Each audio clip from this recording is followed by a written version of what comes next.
تعلم القرآن وعلمه ان افضلكم من تعلم القرآن وعلمه.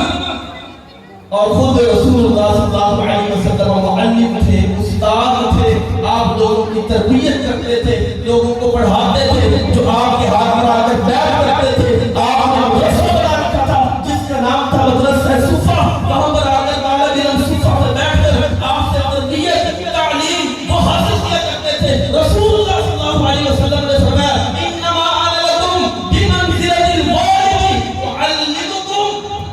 میں والد کی طرح تمہاری تربیت کرتا ہوں، جس طرح باپ اپنے بیٹے کی تربیت کرتا ہے، جس طرح باپ اپنے بچوں کی پرورش کرتا ہے،